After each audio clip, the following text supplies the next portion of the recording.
Shalom anak-anak youth semua, apa kabarnya? Saya percaya semoga kita semua ada dalam keadaan yang baik-baik aja, sehat-sehat aja, dijauhkan dari virus-virus COVID yang sedang melanda seluruh dunia ini. Dan saya percaya kalau kita ada dalam perlindungan Tuhan, kita jaga hidup kita dengan protokol kesehatan yang baik, kita juga akan diluputkan dari yang namanya pandemi ini. Dan di kesempatan kali ini sebelum kita masuk ke dalam firman Tuhan, saya rindu untuk kita semua sama-sama berdoa dulu yuk.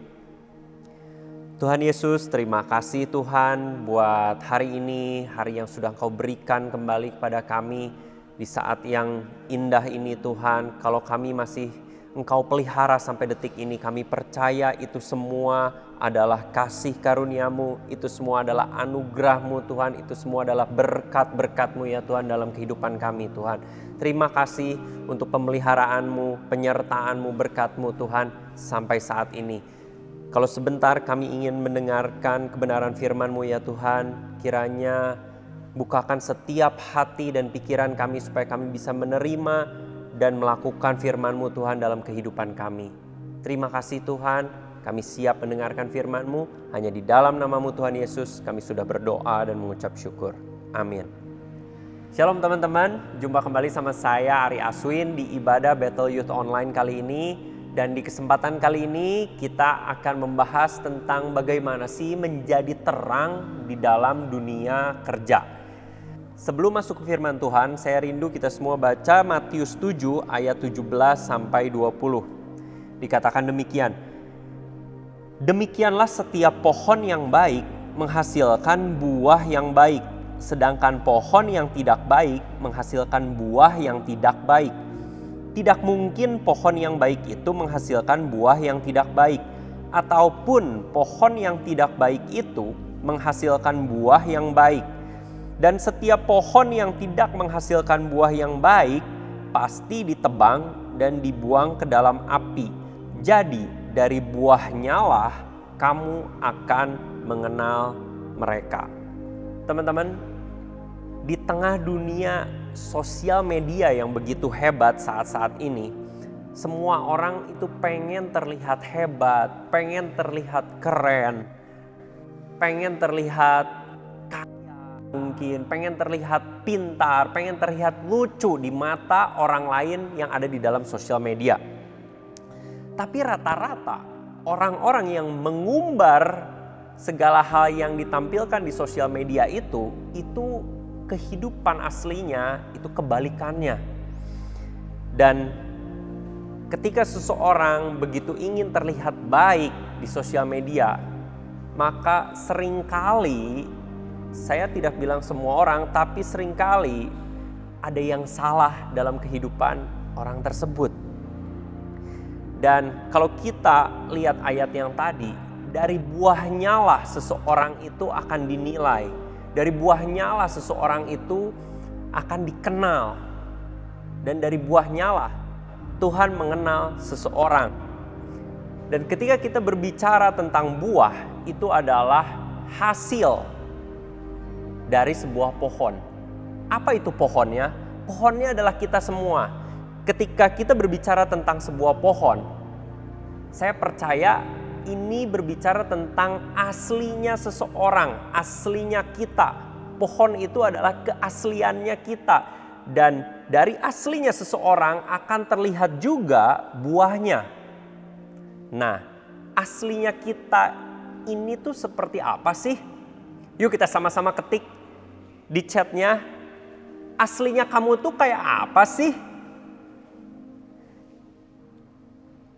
Teman-teman, jadi orang itu sangat sulit untuk menunjukkan yang namanya keaslian. Apalagi baru ketemu, baru kenal. Rata-rata semua orang itu memakai topeng. Semua ingin terlihat mempesona, semua ingin terlihat baik, semua ingin terlihat hebat. Untuk apa? Mungkin untuk dipuji dan untuk mendapatkan pengakuan. Tapi bukan itu yang Tuhan mau. Dan aslinya seseorang itu biasanya akan terlihat atau teruji dengan yang namanya api. Semuanya ketik api. Yang namanya api itu bicara tentang badai kehidupan. Yang namanya api itu bicara tentang masalah kehidupan. Setiap orang pasti mengalami yang namanya masalah dalam hidupnya. Dan masalah-masalah itu adalah tekanan-tekanan yang terjadi dalam kehidupan. Ketika seseorang ada di dalam sebuah tekanan yang besar, tekanan yang berat, under pressure, orang itu akan kelihatan aslinya. Orang itu akan kelihatan sifat dasarnya, karakter aslinya. Itu akan muncul ketika seseorang ada di dalam masalah atau tekanan. Dan teman-teman, setiap hari hidup kita ini dihadapkan dengan yang namanya pilihan. Mulai dari kita bangun tidur, kita harus sudah memilih apa yang mau kita lakukan hari itu. Apakah kita mau mandi atau kita nggak akan mandi hari itu. Dan apa yang kita pilih di masa lalu itu menentukan kehidupan kita di masa sekarang ini. Dan apa yang kita pilih sekarang ini itu akan menentukan masa depan kita. Your choice is your future. Jangan sembarangan membuat keputusan. Karena kita harus menanggung perbuatan atau keputusan yang sudah kita ambil. Dan akan selalu ada yang namanya konsekuensi dari setiap keputusan yang kita ambil. Dan saya ingin bahas beberapa hal tentang penyebab. Apa sih penyebab kita mengambil keputusan yang salah? Pertama, ketidakmengertian. Kedua, tidak berpikir dengan matang. Ketiga, gampang menjudge atau menghakimi. Keempat, terlalu mendengar apa kata orang lain. Kelima, tidak takut akan Tuhan. Saya rasa 5 hal ini mewakili kenapa seseorang itu bisa salah mengambil keputusan. Dan kenapa seseorang itu bisa selalu salah dalam mengambil keputusan. Saya rasa jawabannya cuma satu, karena kita nggak mau berubah.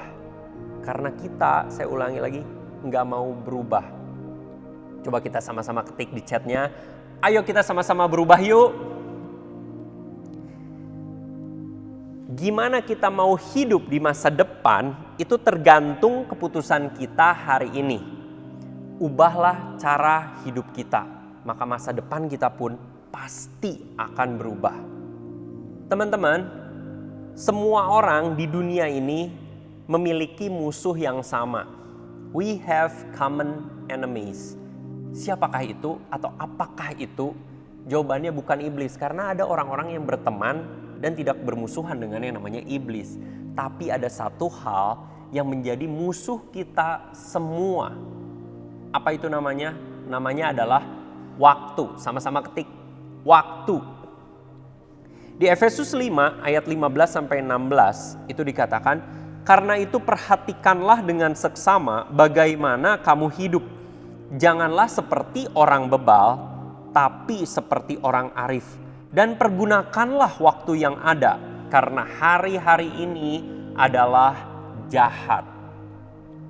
Teman-teman, kita semua punya musuh yang sama, yaitu namanya waktu.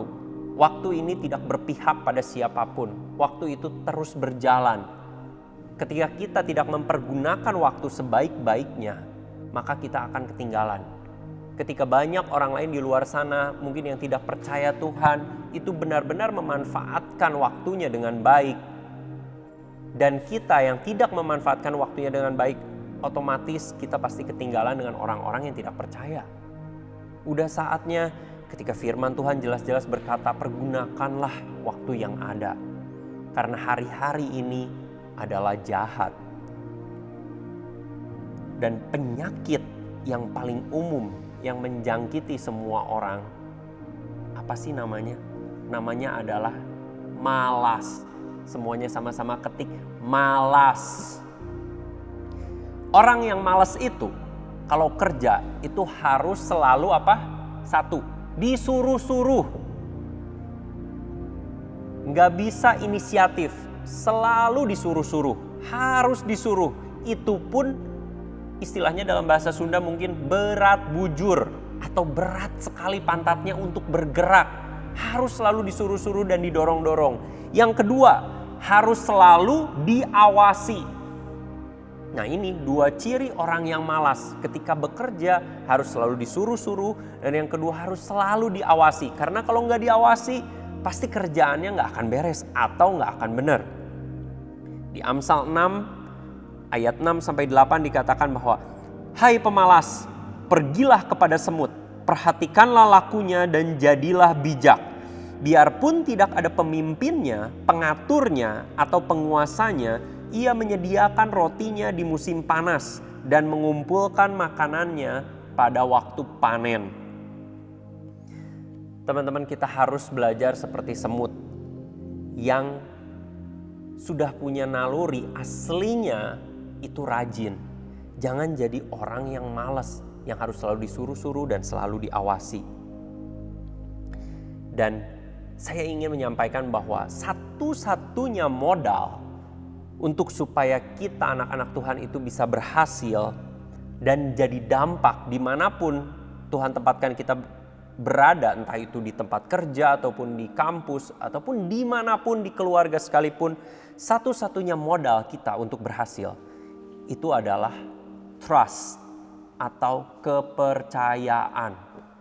Trust atau kepercayaan adalah sesuatu yang sangat sulit dan harus diperjuangkan untuk didapatkan.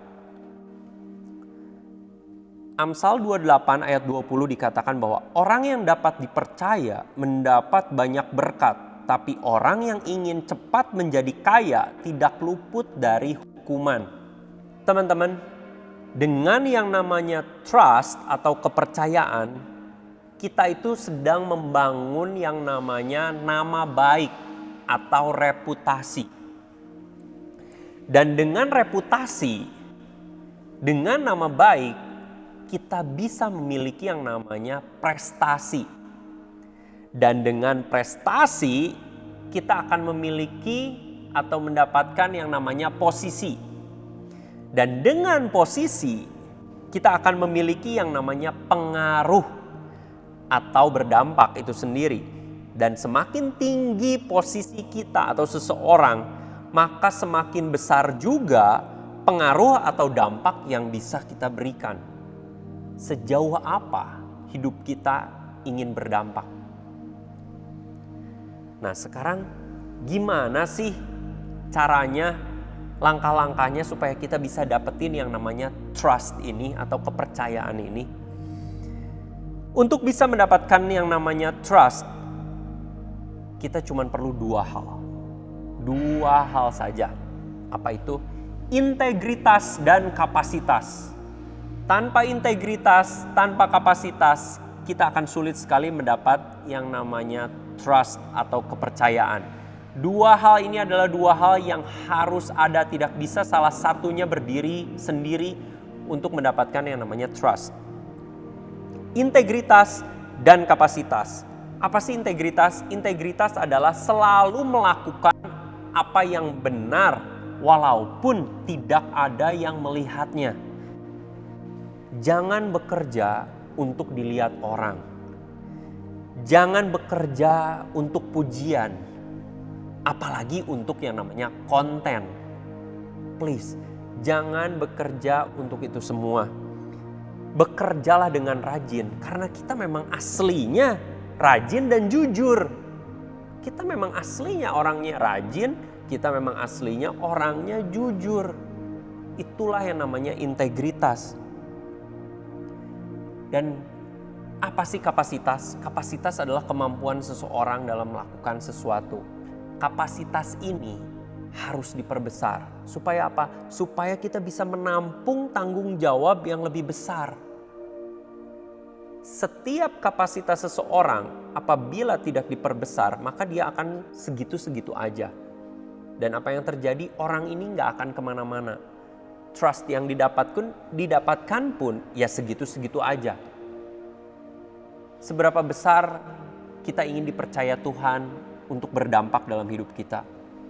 Itu tergantung seberapa besar integritas kita dapat teruji dan tergantung seberapa besar kapasitas hidup kita itu bisa dipakai oleh Tuhan. Perbesarlah kapasitasmu, upgrade-lah diri kita masing-masing. Supaya apa? Supaya kita tambah pintar, supaya kita tambah maju, supaya kita tambah ahli, supaya kita tambah punya skill, supaya kita lebih tajam.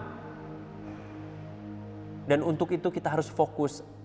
Talenta apa yang udah Tuhan kasih dalam hidup kita masing-masing, pertajamlah itu, perbesarlah kapasitas dari talenta atau tanggung jawab atau apapun itu yang udah Tuhan percayakan dalam hidup kita masing-masing. Kalau kita bingung apa sih yang Tuhan pengen, apa sih yang Tuhan taruh dalam hidup saya, itu tugas kita masing-masing, itu perjalanan hidup kita masing-masing untuk kita menemukannya. Dan ketika kita menemukannya, tajamkanlah, perbesarlah kapasitasmu dalam hal itu. Jangan sampai kita ini jadi orang yang aktif pelayanan, dikenal banget di dalam gereja karena paling aktif, tapi ketika berada di luar gereja dan di dunia kerja, kita sangat tidak bisa menjadi teladan.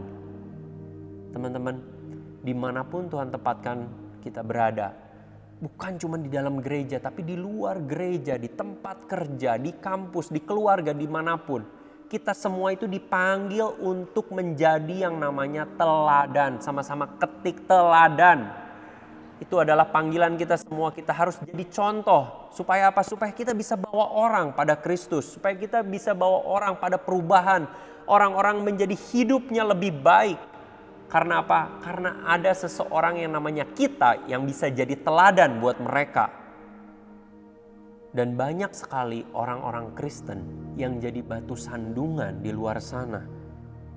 Karena mereka tidak bisa berdampak di dalam dunia kerja mereka. Dan akhirnya siapa yang dihujat? Tuhan kita, gereja itu dihujat. Dibilang ke gereja sih ke gereja, aktif pelayanan. Tapi kerja kok kayak gitu, gak ada integritasnya sama sekali. Jangan sampai kita harus mendengar sendiri kata-kata itu keluar dari orang yang mungkin gak percaya Tuhan. Apa aja sih contoh-contoh orang Kristen itu bisa jadi batu sandungan? Saya mau bukain sedikit beberapa contoh yang mungkin seringkali dilakukan oleh orang Kristen sehingga kita-kita ini tuh jadi batu sandungan di luar sana. Apa aja sih contohnya? 1. Kita ini dibantu tapi gak tahu terima kasih dan gak bertanggung jawab sama apa yang sudah diperbantukan dalam hidup kita oleh orang lain. 2. Suka pinjam uang tapi lupa bayar. 3. Kita dikasih kerjaan tapi kita gak pernah maksimal dan gak pernah sungguh-sungguh dan gak melakukannya dengan baik. 4. Kita sering gak masuk kerja karena alasan-alasan. 5. Ketika kita bekerja di perusahaan orang, kita punya agenda sendiri di dalam perusahaan itu. 6. Sering terlambat. 7. Lebih banyak ngomongnya daripada kerjanya. 8. Dimodalin orang tapi gak tanggung jawab sama keuangan, kemajuan, dan hasil. Malah mungkin duitnya kepake untuk keperluan pribadi. 9. Sering izin pulang awal atau izin gak masuk untuk yang namanya pelayanan. Seringkali namanya pelayanan dipakai sebagai excuse atau alasan untuk kita pulang lebih awal atau gak masuk kerja. Padahal mungkin kita lagi gak pelayanan juga. Dan artinya kita berbohong. Dan akhirnya kita pun jadi batu sandungan dimanapun kita ditempatkan. Saya harap kita semua di youth ini itu kita bisa jadi dampak dan tidak menjadi batu sandungan. Teman-teman, persembahan kita yang terbaik untuk Tuhan itu adalah hidup kita. Dan pekerjaan kita atau tanggung jawab kita dimanapun itu adalah pelayanan kita juga. Masa sih kita mau kasih yang asal-asalan buat Tuhan? Masa sih kita mau kasih yang seadanya untuk Tuhan? Apalagi kita mau kasih yang jelek untuk Tuhan? Sedangkan di mana apa yang kita lakukan di luar sana itu adalah pelayanan kita juga loh untuk Tuhan. Dan apapun yang kita kerjakan, itulah ibadah kita yang sesungguhnya. Di 1 Timotius 6 ayat 1 dikatakan bahwa semua orang yang menanggung beban perbudakan hendaknya menganggap tuan mereka layak mendapat segala penghormatan, agar nama Allah dan ajaran kita jangan dihujat orang. Dan terakhir saya mau tutup dengan ayat dari Amsal 22 ayat 29. Pernahkah engkau melihat orang yang cakap dalam pekerjaannya? Di hadapan raja-raja dia akan berdiri, bukan di hadapan orang-orang yang hina. Jadi di kesempatan kali ini saya cuma mau bilang bahwa untuk jadi dampak, untuk jadi terang di dunia kerja, kita harus dapetin yang namanya trust atau kepercayaan. Dan untuk dapetin yang namanya trust, kepercayaan, kita harus punya integritas dan kapasitas. Aslinya kita itu seperti apa sih? Jangan jadi orang-orang yang munafik, yang demi konten itu kita pengen kelihatan hebat, kelihatan baik, tapi aslinya nggak kayak gitu. Please, apa yang ada di konten Instagram kita, sosial media kita, itu sebaiknya sama dengan aslinya hidup kita dalam hidup kita sehari-hari. Bahkan di tempat tersembunyi pun di mana tidak ada seorang pun yang melihatnya. Itulah integritas. Yuk kita sama-sama mau berdoa. Tuhan Yesus, terima kasih Tuhan untuk setiap kesempatan yang Kau berikan dalam hidup kami, untuk setiap tanggung jawab yang Kau berikan dalam hidup kami. Kalau sampai saat ini kami masih dipercaya dengan pekerjaan, dengan tanggung jawab, biarlah Tuhan setiap anak-anak-Mu Tuhan yang sedang menyaksikan ibadah online ini Tuhan, boleh memperbesar integritasnya, boleh memperbesar kapasitasnya Tuhan. Biarlah anak-anak-Mu Tuhan Yesus boleh jadi orang-orang yang dapat dipercaya Tuhan, sehingga mereka memiliki prestasi Tuhan, sehingga mereka memiliki posisi Tuhan, sehingga mereka boleh ada di posisi yang sangat tinggi, sehingga mereka pun bisa berdampak luas, berdampak sangat besar dimanapun Kau rancangkan untuk mereka Tuhan. Karena kami percaya rancangan-Mu adalah rancangan yang baik, rancangan yang indah, rancangan yang penuh dengan harapan. Terima kasih Tuhan, kami percaya di dalam nama-Mu Tuhan Yesus itu ada keselamatan, di dalam nama-Mu Tuhan Yesus itu ada berkat, itu ada kelimpahan, itu ada jalan keluar. Terima kasih Tuhan, hanya di dalam nama-Mu Tuhan Yesus kami sudah berdoa dan mengucap syukur. Amin. Tuhan Yesus memberkati.